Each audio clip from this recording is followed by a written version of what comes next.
Amen.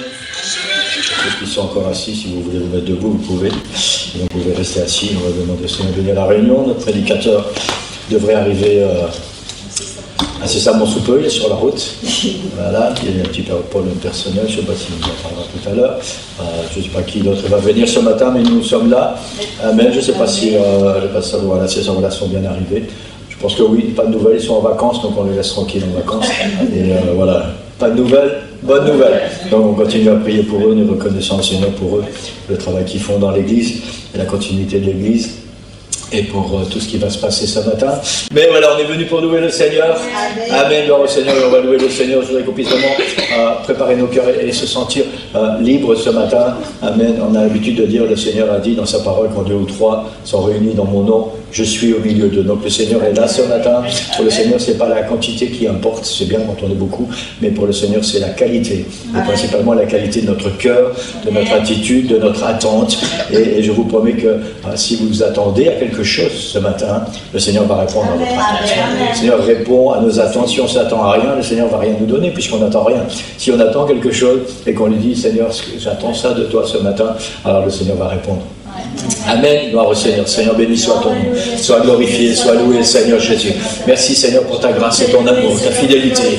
Tout ce que tu fais pour chacun de nous, Seigneur. Tu es grand, tu es bon, tu es digne d'être loué, Seigneur. Et nous sommes venus ce matin pour louer ton nom, pour glorifier ton nom, Seigneur, pour t'exalter, pour t'adorer, Seigneur. Peu importe les situations, peu importe les circonstances, Seigneur, toi, tu restes le roi des rois, le Dieu tout-puissant, Seigneur. Et nous voulons louer ton nom ce matin, glorifier ton nom, t'exalter, Seigneur, et t'élever, Seigneur.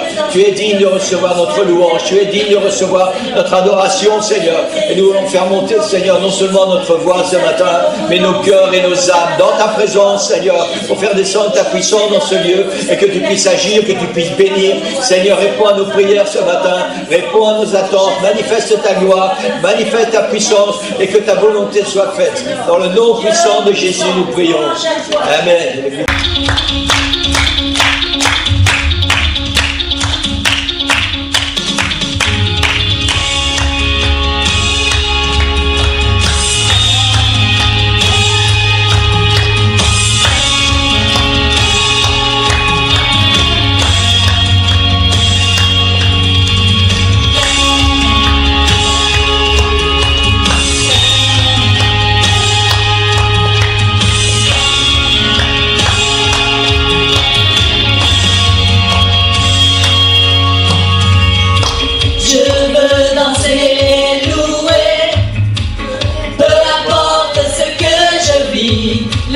Ressuscité vit en moi, son nom est Jésus. Je suis le Dieu, je suis victorieux, je suis né pour influencer, rempli du Saint-Esprit.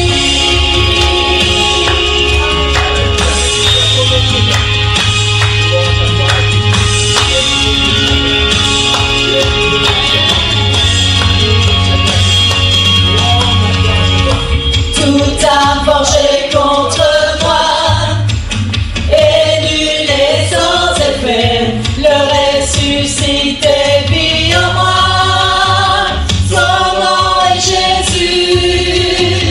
Je suis né de Dieu, je suis victorieux, je suis né pour influencer, rempli du Saint-Esprit.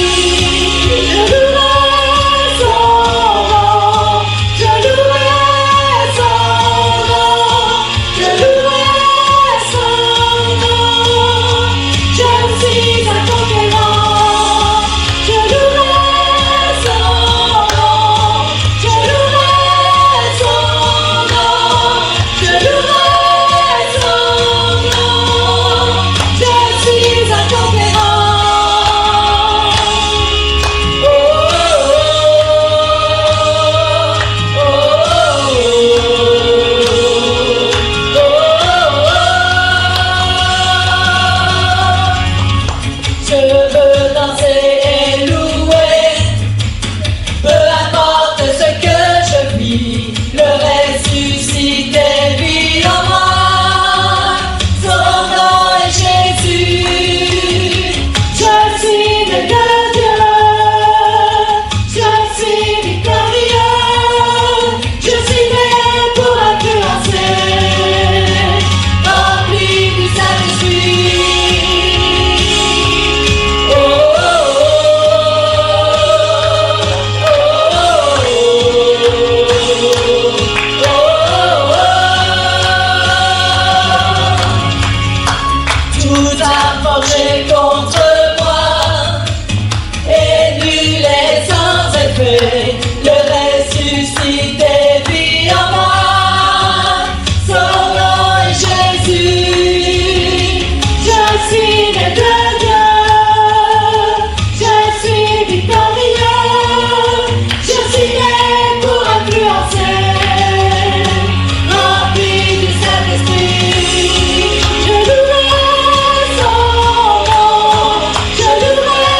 tout temps, entouré de tous les anges. Et je prends plaisir à savoir que tu es couronné vainqueur. Mon secours et mon défenseur, mon ami et mon sauveur. Par ta grâce je vis, j'existe pour t'adorer. Quand j'entends louer ta grandeur, devant toi je me prosterne. Et la peur se tait devant toi, tu es couronné vainqueur. Que ta gloire inonde ce lieu et que ta puissance déborde. Par ta grâce je vis, j'existe pour t'adorer. Alléluia.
Seigneur ce matin, je voudrais vous encourager quelque part.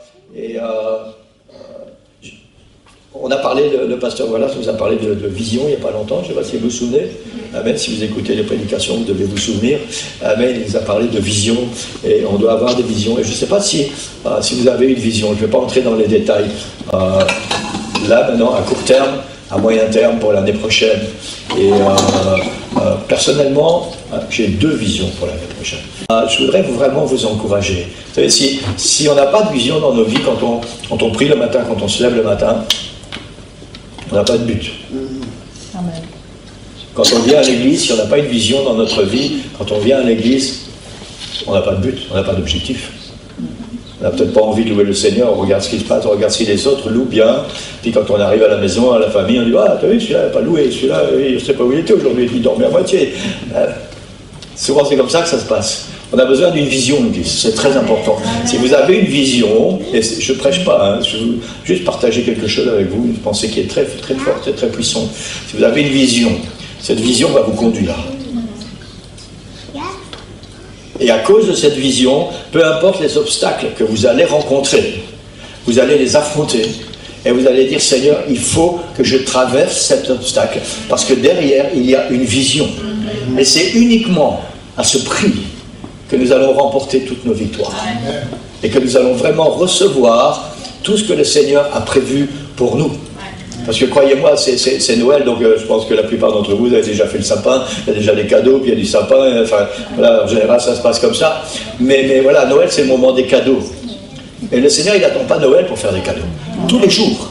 À partir du moment où on se réveille le matin, le Seigneur, il a préparé des choses merveilleuses pour chacun de nous. Mais il faut qu'on ait une vision pour pouvoir saisir ces bénédictions que le Seigneur a en réserve.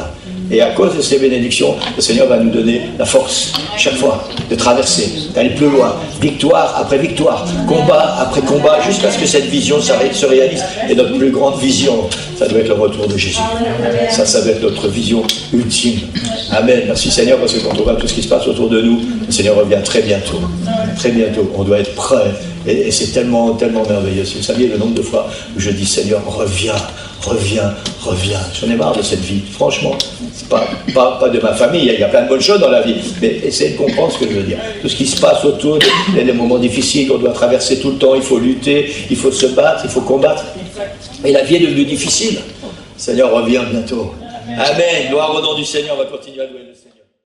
Toi la vie, toi l'amour, la lumière dans les ténèbres, toi l'espoir, tu restaures tous les cœurs qui sont brisés.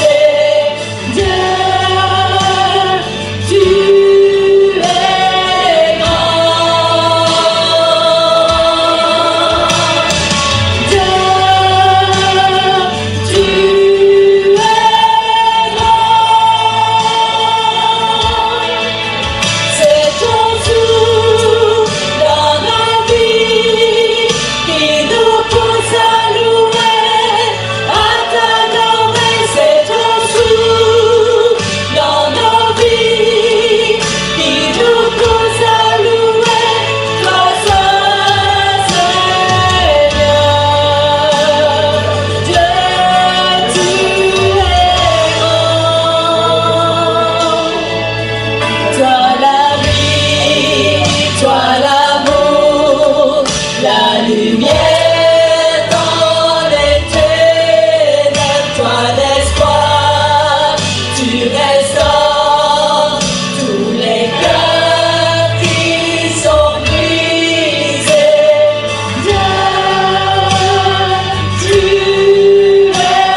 ce matin.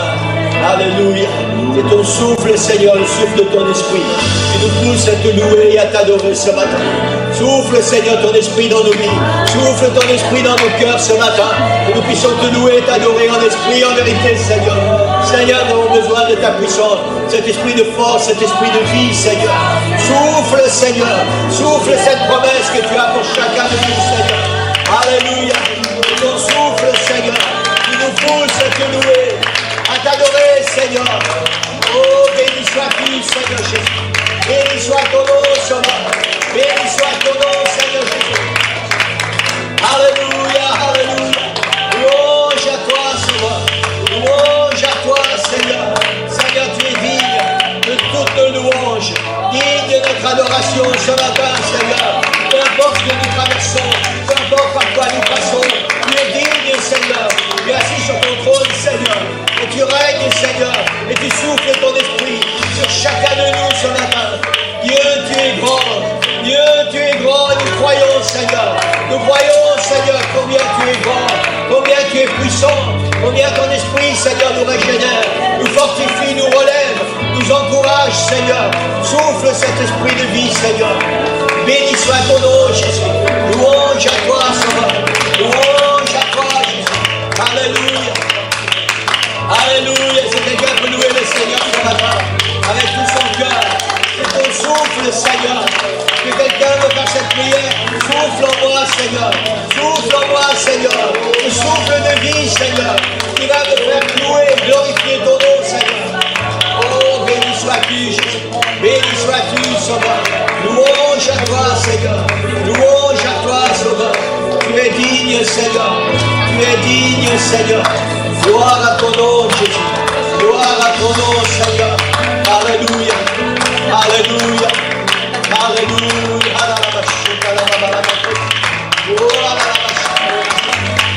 Jésus, Jésus.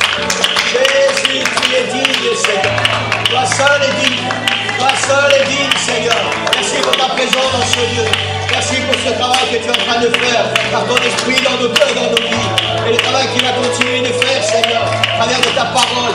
Merci, Seigneur, pour ce que tu as prévu pour nous ce matin, parce que nous allons quitter ce lieu différent dans le nom puissant de Jésus. Béni soit ton nom, Seigneur. Béni soit ton nom, Seigneur. Louange à toi, Sauveur. Louange à ton nom, Seigneur. Alléluia. Alléluia. Alléluia. Gloire au nom du Seigneur. Vous pouvez prendre vos places. Amen. Alléluia. Gloire au Seigneur. Dieu est grand. Est-ce que vous croyez ça? Amen. Dieu est grand. Amen. Gloire au nom du Seigneur. On est content d'avoir avec nous le frère Alain ce matin. Voilà, il vient de l'église de Bruxelles, RCB. Je ne sais pas si vous connaissez. La majorité d'entre vous, je ne pense pas. C'est le frère du frère Arthur qui est venu prêcher pour nous le mois dernier. Voilà, vous vous souvenez, le frère Arthur qui est venu prêcher? Voilà, donc c'est son frère. Alain, c'est le manager de l'équipe de nettoyage de l'église de Bruxelles. Voilà, donc quand vous allez là-bas et que ça blinque, ah voilà, c'est lui le manager qui s'occupe de tout ça. Amen. Et je suis béni à cause de lui, vous savez, parce que quand on a les réunions pastorales, l'école biblique, et puis les formations avancées, voilà, c'est notre traducteur pour le français. Et parfois, il doit traduire juste pour moi. Il s'est arrivé quelques fois où j'étais juste le seul qui ne comprenait pas l'anglais. Il faut toujours que je fasse les choses d'une autre manière. Et il traduisait rien que pour moi. Et croyez-moi, c'est un travail très, très compliqué parce que c'est pendant des heures. C'est pas seulement 10 minutes, c'est pendant des heures. Et c'est un vocabulaire parfois théologique, compliqué. Il faut, donc voilà, merci Seigneur. Pour moi, en tout cas, il est une grande bénédiction. Et je sais qu'il va être une bénédiction pour nous ce matin. Alors on est content que tu sois là avec nous, frère Alain. Tu vas nous apporter la parole du Seigneur. Tu es à la maison ici, même si tu ne connais pas la pièce, tu es à la maison. Et on est là pour écouter la parole du Seigneur. Que le Seigneur te bénisse. Amen.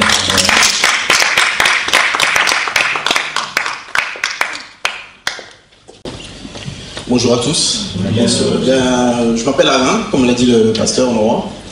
Enchanté de vous connaître. J'ai une parole pour vous. J'espère que, je crois qu'elle va vous toucher, va vous transporter. Amen. Amen. Amen. J'avais une image pour illustrer mon... Je sais pas si tu l'as reçu là. Voilà, ok. Bien, mon message pour vous aujourd'hui c'est: quel temps fait-il? Premièrement, je voudrais d'abord remercier le pasteur Noroy de m'avoir invité, via le pasteur Wallace. Donc je suis content d'être parmi vous. Je suis arrivé un petit peu en retard, mais j'ai eu les aléas du, n'est-ce pas, du direct. Mais je suis content d'être arrivé parmi vous.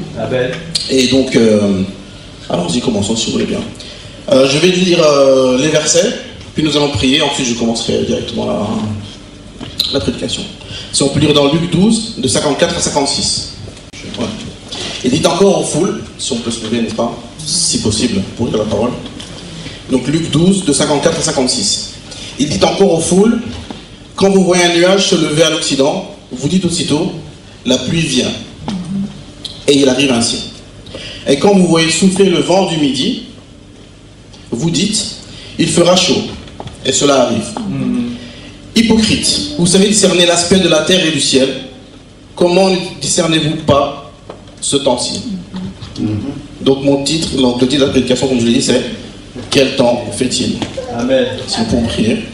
Seigneur notre Dieu, l'éternel, son gloire pour ton salon, Seigneur le puissant, le dimanche matin, te rends pour la gloire, la louange, Seigneur le puissant, qu'on passe par moi, le puissant, que soit utilisé, le puissant, pour ton peuple puisse être touché, le puissant, que ma parole, tout puissant, que ta parole vienne, moi, le puissant, puisse transformer, puisse toucher les cœurs, puissant, puisse toucher les mentalités, que les gens puissent être abattus ce matin, soient raffermis, que puisse témoigner Jésus pour ta parole, le puissant, pour ta gloire, Seigneur le puissant, pour ton royaume, que le témoignage abonde,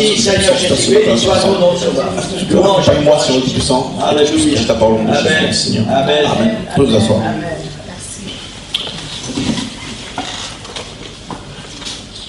La météo est une formidable invention. En été, on consulte un bulletin météo à la télé, à la radio, ou maintenant sur une app qu'on peut avoir à tout moment. Et c'est vraiment formidable. Par exemple, quand c'est les jours de soleil, quand les jours de soleil sont annoncés, on peut prévoir un barbecue avec les amis, on peut prévoir d'aller à la mer, ou bien on peut prévoir de nettoyer sa voiture par exemple. Ou même en hiver, ça permet de prédire les jours de grand froid, voire les jours de neige. Si vous voulez un conseil, c'est le meilleur moment pour faire du télétravail ou carrément poser un congé. Parce que bon, je ne sais pas s'il neige beaucoup chez vous, enfin à Bruxelles pas trop, mais dès qu'il neige un petit peu, tout est bloqué. Et pour le reste de l'année aussi, la météo est importante. Ça permet de prédire les jours de pluie, par exemple. La pluie, c'est un facteur non négligeable en Belgique, vu qu'on a 200 jours de pluie, à peu près en moyenne par an. Donc c'est bon de savoir qu'il va pleuvoir, parce que si vous baladez comme moi en trottinette, faut pas être surpris par la pluie. J'ai eu la blague le week-end passé, c'était catastrophique, n'est-ce pas? Donc si chacun peut regarder son voisin et lui demander, quel temps fait-il actuellement? Allez-y, regardez votre voisin, dites-lui. Quel temps fait-il actuellement? Alors le mot temps peut à la fois désigner la météo, mais aussi l'époque. Si je dis avoir du beau temps, ça signifie qu'il fait beau. Mais si je parle des anciens temps, alors je parle d'une ancienne époque. Or, du temps de Jésus, ils avaient aussi l'intuition de la météo, comme on vient de le lire dans les versets. D'ailleurs, on va les relire, parce que peut-être que vous les avez déjà oubliés, on va les relire rapidement. Donc Luc 12, 54, 56. Donc il dit encore aux foules, quand vous voyez un nuage se lever à l'Occident, vous dites aussitôt, la pluie vient. Et il arrive ainsi. Et quand vous voyez souffler le vent du midi, vous dites, il fera chaud. Et cela arrive. Hypocrite, vous savez discerner l'aspect de la terre et du ciel. Comment ne discernez-vous pas ces temps-ci? Donc qu'est-ce qu'il veut dire par ici? Quand vous voyez un nuage se lever à l'Occident. Donc verset 54. Quand vous voyez un nuage se lever à l'Occident, vous dites aussitôt, la pluie vient. Pourquoi? Parce que si on regarde la géographie d'Israël, on va dire Israël, la Judée, tout ça, eh bien, à l'Occident, c'est-à-dire à l'ouest, il y a la mer Méditerranée. Donc les vents qui viennent de l'ouest, ils sont pluvieux.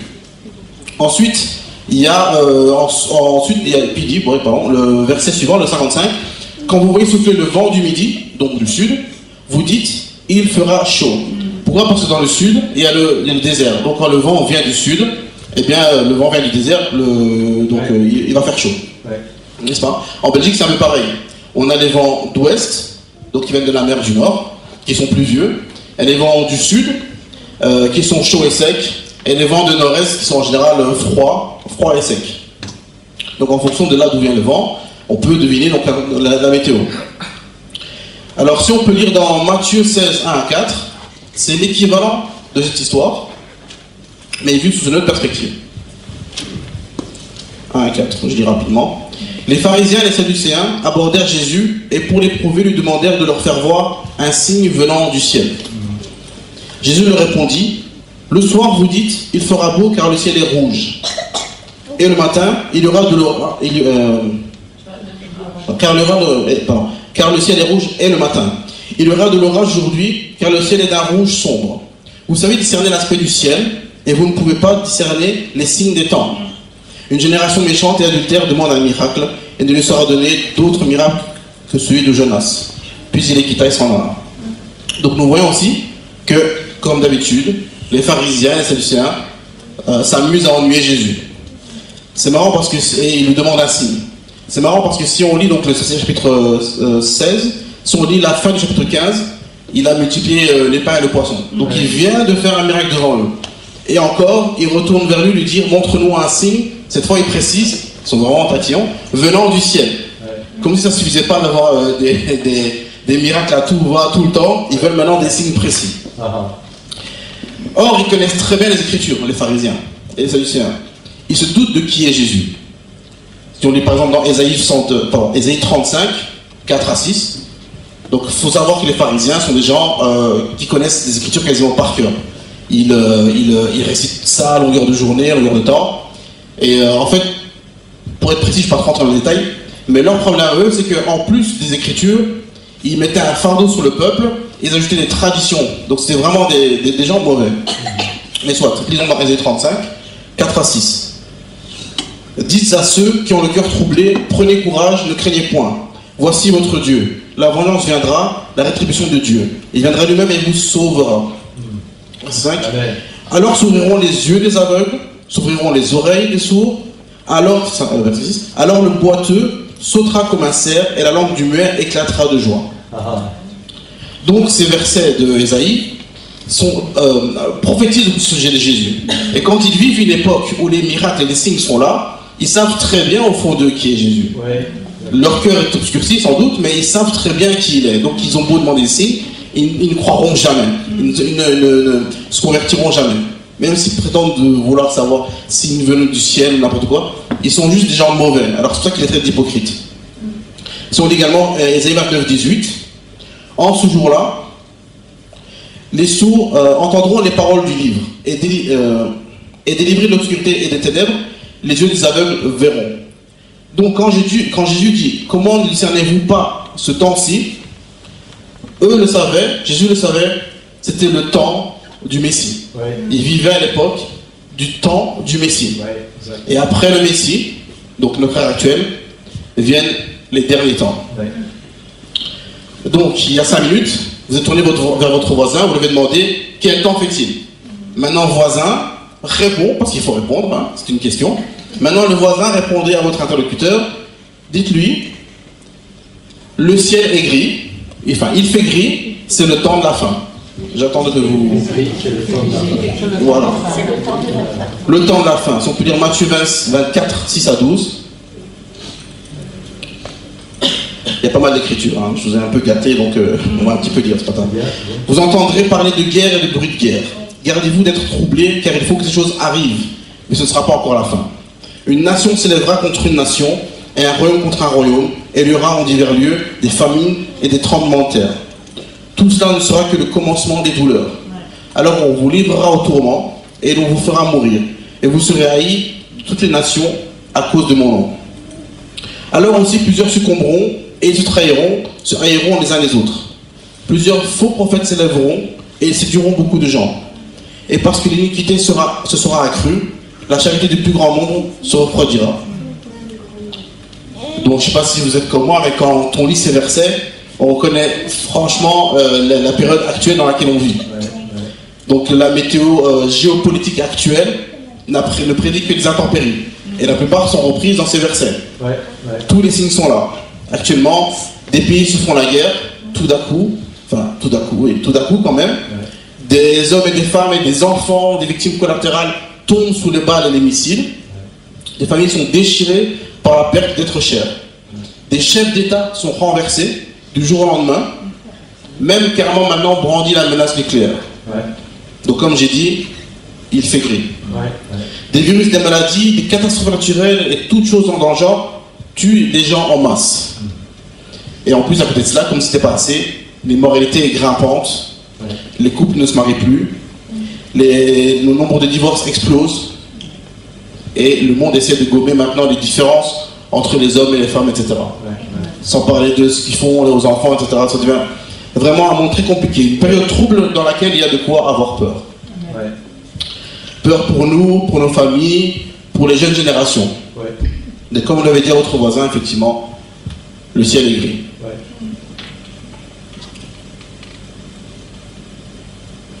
Mais, en ce temps troublé, il y a quand même les promesses du Seigneur. Amen. Donc le Seigneur nous a avertis qu'il y aurait des temps troublés, mais on a une porte de sortie. Il y a les promesses du Seigneur. Jean 14, 18. Le Seigneur nous a promis, je ne vous laisserai pas orphelins. Amen. Alléluia. Je viendrai à vous. Amen. Le Seigneur nous promet que nous ne sommes pas seuls dans ces épreuves.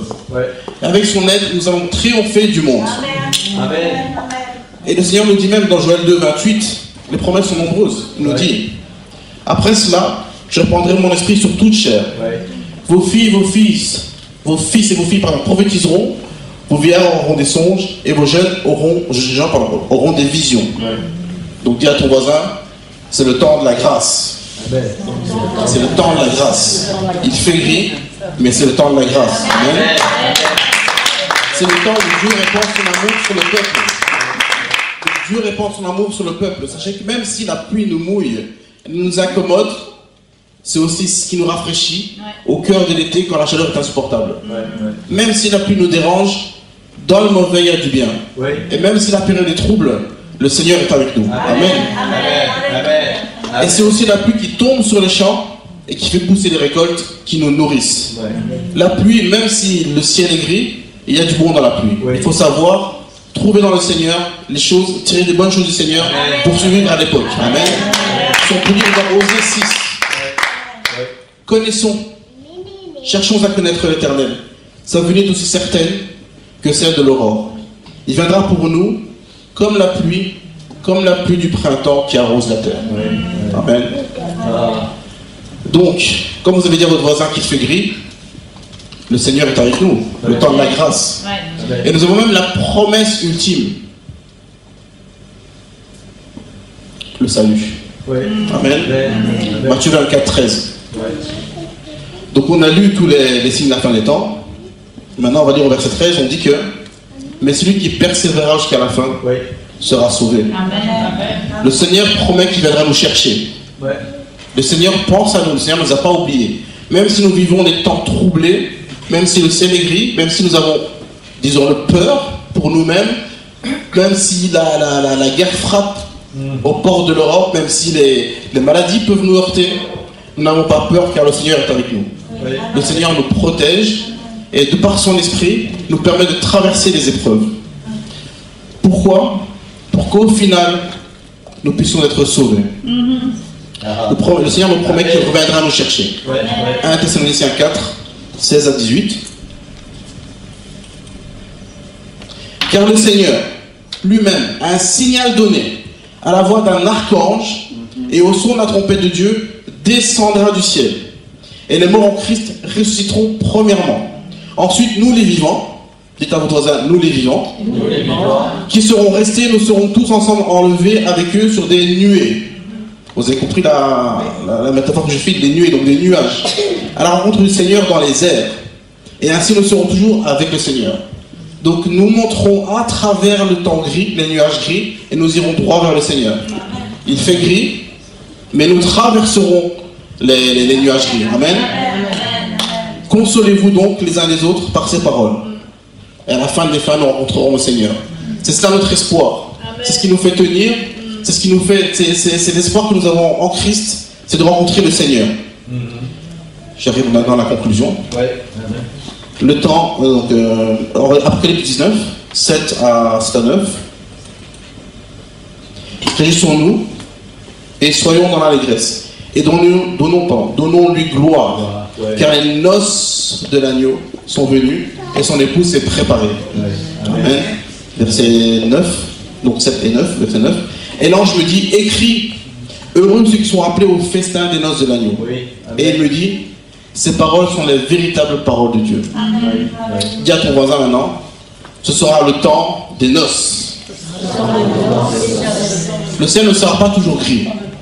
Au bout d'un moment, le temps sera doux. Car nous rencontrerons le Seigneur. Nous rencontrerons le Seigneur. Le Seigneur nous attend.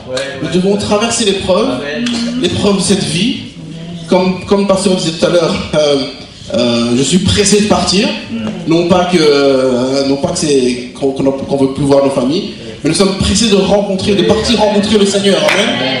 Parce que ce qui nous attend dans la prochaine vie est 1000 fois meilleur que ce qu'il y a dans cette vie-ci. Cette vie-ci, on va lire le verset, je ne l'ai pas mis, mais on va lire le verset 8. Après le 19, verset 8. Si tu vas bien. Donc, je vais lire le verset 7. Réjouissons-nous, et puis je vais lire le 8. Verset 7, pardon. Réjouissons-nous et soyons dans l'allégresse et donnons-lui gloire, car les noces de l'agneau sont venues et son épouse s'est préparée. Verset 8. Et il lui a été donné de se revêtir d'un fin lin éclatant pur, car le fin lin, ce sont les œuvres justes des saints. Donc les œuvres que nous traversons, ce sont les œuvres, ce sont des épreuves que nous traversons. En restant en Christ, en nous préservant, en restant saints, nos bonnes œuvres vont habiller le Seigneur. Ce sera le pur fin lin qui va habiller notre Seigneur pendant les noces.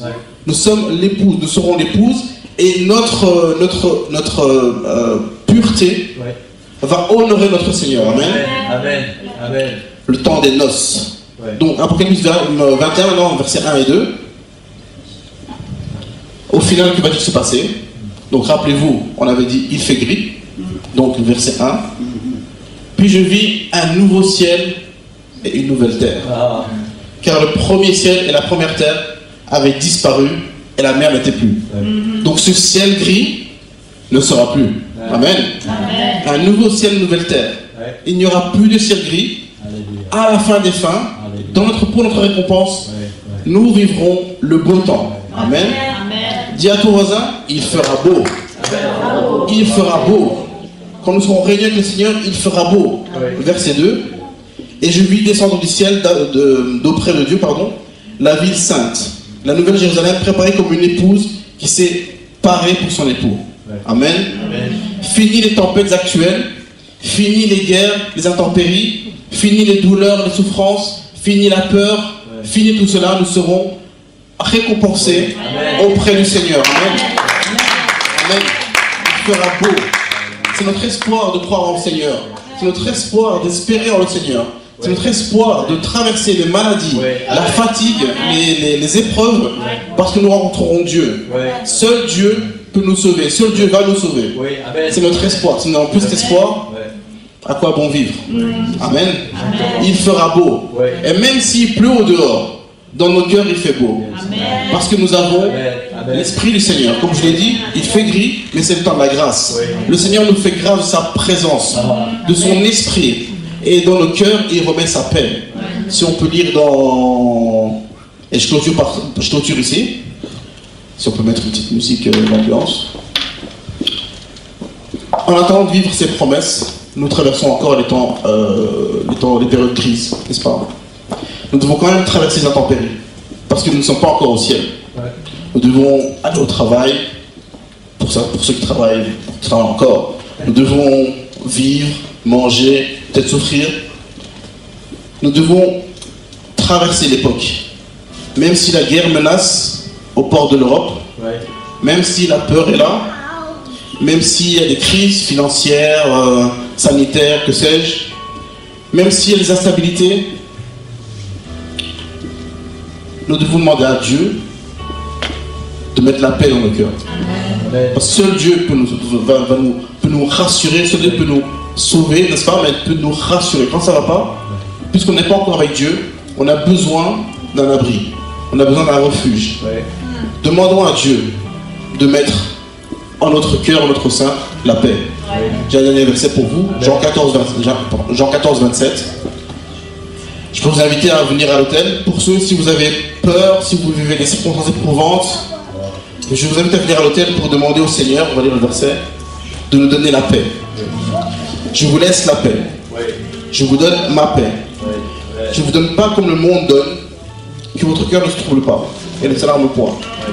Vous vivrez, je sais pas, non, qu'elle ne se trouble, elle ne s'alarme point, pardon. Donc que le Seigneur nous remette sa paix. Prions que le Seigneur nous facilite, nous guérisse déjà quand même. Mais dans tous les cas, même si nous n'avons pas, même si nous ne voyons pas au travers de ces gros nuages gris, que nous puissions au moins traverser la tempête dans le calme, via la paix du Seigneur. Même si la tempête rugit, même si la guerre gronde, même si la mort nous entoure, que nous soyons en paix. Car le Seigneur est notre force. Le Seigneur est avec nous, le Seigneur est pour nous.